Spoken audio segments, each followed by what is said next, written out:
জীবিত কিন্তু তিনি মৃত। অবাক হচ্ছেন? আরে হ্যাঁ, এরকমটাই ঘটেছে। জীবিত থেকে সরকারি নথিতে মৃত ঘাটালের দীপালি মান্ডি। দীপালি 1 বছর ধরে লক্ষ্মী ভান্ডারের টাকা পাচ্ছেন না। কি করে সম্ভব? তিনি তো জীবিত, তাহলে তাকে কি করে অফিসিয়াল যে ডকুমেন্ট সেখানে মৃত দেখানো হচ্ছে? দিব্যি হাঁটাচলা করছে, ঘুরে বেড়াচ্ছে, কিন্তু বন্ধ লক্ষ্মীর ভাণ্ডার। দীপালির এমনই দাবি।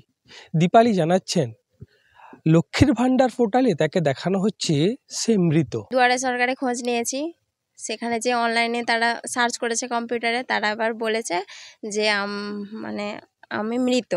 ঠিক আছে, ওখানে দেখাচ্ছে আমি মৃত।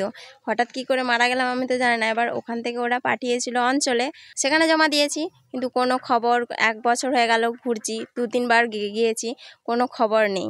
অবস্থা খুবই খারাপ। এবারে যাই হোক, 1000 টাকা মানে একটা সাধারণ গরিব পরিবারে অনেকটাই টাকা, সবাই পাচ্ছে, কিন্তু ওর বেলায় বন্ধ। হ্যাঁ, উনি আগের যে তৃণমূল বোর্ড ছিল ওখানে অনেকবার জানিয়েছে, কিন্তু আমরা বিজেপি বোর্ড, আমরা এই নতুন বসেছি, আমরা মানুষের পাশে আছি। আমার দিকে এই কিছুদিন আগে জানিয়েছে, আমরা সেই মতো আমার অঞ্চলে বলে আমি মহকুমা প্রশাসন, ব্লক প্রশাসন সকলকেই জানিয়েছি, যাতে এই সমস্যার দ্রুত সমাধান হয়। এখন দেখার প্রশাসনের কবে টনক নড়ে, কবে এই গৃহবধূ আবার তার রাজ্যের সরকারের মুখ্যমন্ত্রীর যে 1000 টাকা করে লক্ষ্মীর ভাণ্ডার তা সে কবে পায়। পশ্চিম মেদিনীপুরের ঘাটাল থেকে অসীম বেরা, TV9 বাংলা। এদিকে আজ থেকেই অযোধ্যায় রাম মন্দিরের রামলালার প্রাণ প্রতিষ্ঠার নানা ধর্মীয় উপাচার শুরু হচ্ছে। আজ রাম মন্দিরে প্রায়শ্চিত্ত এবং করমুক্ত পুজো রয়েছে। আগামীকাল মূর্তি পরিসর প্রবেশ পুজো রয়েছে। 18 জানুয়ারি বিকেলে রয়েছে তীর্থ পুজো, জলযাত্রা এবং গন্ধাদি দিবস। 19 জানুয়ারি সকালে রয়েছে একাধিক কর্মসূচি। 20 তারিখ, 21 তারিখও রয়েছে একাধিক কর্মসূচি। রামলালার প্রাণ প্রতিষ্ঠার এই কর্মসূচি প্রকাশ করেছে শ্রীরাম জন্মভূমি তীর্থক্ষেত্র ট্রাস্ট। প্রাণ প্রতিষ্ঠা অনুষ্ঠানের পূর্বে 121 জন আচার্য মিলে এই সকল নিয়ম পালন করবেন। সমস্ত বিষয়টি দেখাশোনা করবেন জ্ঞানেশ্বর শাস্ত্রী দাবির। তাকে সহায়তা করবেন কাশীর প্রধান আচার্য লক্ষ্মীকান্ত দীক্ষিত।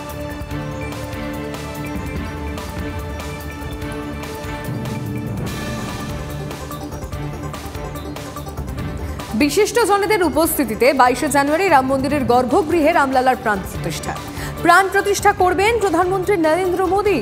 অনুষ্ঠানে থাকবেন রাষ্ট্রীয় স্বয়ংসেবক সংঘের প্রধান মোহন ভাগবত, উত্তরপ্রদেশের রাজ্যপাল আনন্দীবেন পটেল, মুখ্যমন্ত্রী যোগী আদিত্যনাথ এবং অন্যান্যরা। বিভিন্ন ধর্ম সম্প্রদায় ও ঐতিহ্যের সব প্রতিষ্ঠানের আচার্য সাধু সন্তরাও উপস্থিত থাকবেন 150-এরও বেশি বিভিন্ন মত পন্থের সাধু সন্ন্যাসী এবং 50-এরও বেশি আদিবাসী জনজাতি শ্রেণীর শীর্ষ নেতৃত্ব।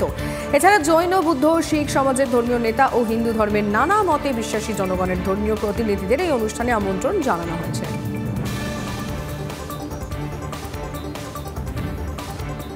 এদিকে রাম মন্দিরকে ঘিরে বিপুল ব্যবসার আশায় দেশ। শুধু উদ্বোধনেই লেনদেন পেরোতে পারে 1 লক্ষ কোটি। আশা বাণিজ্যিক সংগঠন confederation of all India traders অ্যাসোসিয়েশনের। 22 জানুয়ারি দেশ জুড়ে 30,000-এর বেশি অনুষ্ঠান, শ্রীরাম পতাকা, ব্যানার, টুপি, টি শার্ট, কুর্তা বিক্রি হচ্ছে। তাছাড়াও রাম মন্দিরে মডেল বা রেপ্লিকার চাহিদাও বেড়েছে। এছাড়াও মন্দির ঘিরে পর্যটন ব্যবসা তো রয়েছেই, সেটা উত্তরোত্তর আরও বাড়বে, এমনটাই আশা প্রকাশ করা হয়েছে ওই সংগঠনের তরফ থেকে।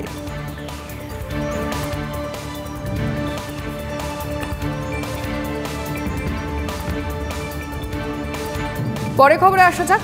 গঙ্গাসাগর যাওয়ার পথে পুরুলিয়ায় 3 সাধুর হামলার ঘটনার জের নিশ্চয়ই আপনাদের মনে আছে। আজকে রাজ্যপালের দরবারে বিশ্ব হিন্দু পরিষদ মিছিল করে রাজভবন যাবেন সাধুরা। রাজ্যে সাধুদের নিরাপত্তার দাবি তুলে এই মিছিল হতে চলেছে। গঙ্গাসাগর যাওয়ার পথে পুরুলিয়ায় আক্রান্ত হন উত্তরপ্রদেশের 3 সাধু, আর তারপরে এই পদক্ষেপ। সবাই জানেন যে পুরুলিয়াতে যেভাবে যারা আমাদের গঙ্গাসাগরে মেলায় আসছিল উত্তরপ্রদেশ থেকে আগত যে সাধুরা, তাদের ওপর যেভাবে হিন্দু বিরোধী শক্তি একটা আক্রমণ করে, প্রাণঘাতী আক্রমণ, তার বিরুদ্ধে প্রতিবাদ জানাতে আমরা কালকে সাধু সন্তের নেতৃত্বে বিশ্ব হিন্দু পরিষদে আমরা একটা বড় প্রতিবাদ মিছিল আমরা আয়োজন করেছি। প্রতিবাদ আমরা করে প্রশাসনের কাছে জানাতে চাই সাধু সন্তদের ওপর, যারা সনাতনী, যারা হিন্দু ধর্মাবলম্বী, তাদের ওপর যেন তাদের সাধু সন্তদের প্রোটেকশন দেওয়া হয়। প্রোগ্রামের পর আমরা রাজ্যপালের কাছে ডেপুটেশন দেবো এই বিষয়ে।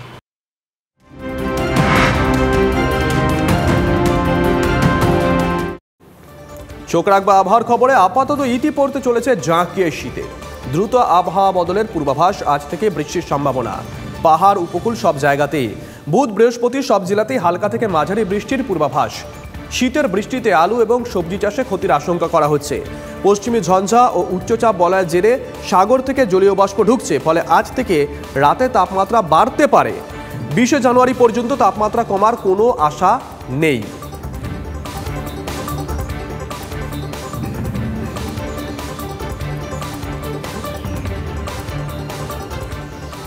আমরা মুড়িগঙ্গার ছবি আপনাদেরকে দেখাবো, কারণ সেখানে আটকে গেল তীর্থযাত্রী বোঝাই ভেসেল। কুয়াশা ও ভাটার কারণে মাঝ নদীতে আটকে যায় ভেসেল। উদ্ধারে যায় এনডিআরএফ। কুয়াশার পাশাপাশি ভাটার জন্য আজ ভোর থেকে মুড়িগঙ্গা নদীতে কাকদ্বীপের লট নম্বর 8 থেকে সাগরের কচুবেরিয়া চলাচল ব্যাহত। কুয়াশা কাটলে ভেসেল চলাচল স্বাভাবিক হবে বলে এখনো পর্যন্ত প্রশাসনের পক্ষ থেকে জানানো হয়েছে। আমরা দেখাচ্ছি উদ্ধার কাজে সেই ছবি।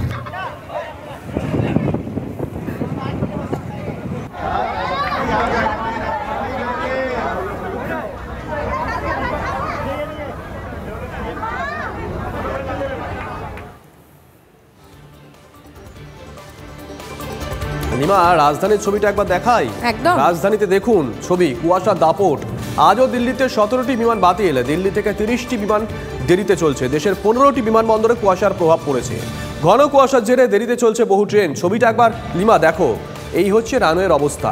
আর শুভজিৎ, ছবি দেখে বোঝা যাচ্ছে যে দৃশ্যমানতা কতটা কম, মানে যারা সামনাসামনি ফেস করছে বিষয়টা, তাদের পক্ষে যে কতটা কঠিন যাতায়াত করা, তা সত্যি খানিকটা আমরা আন্দাজ করতে পারছি।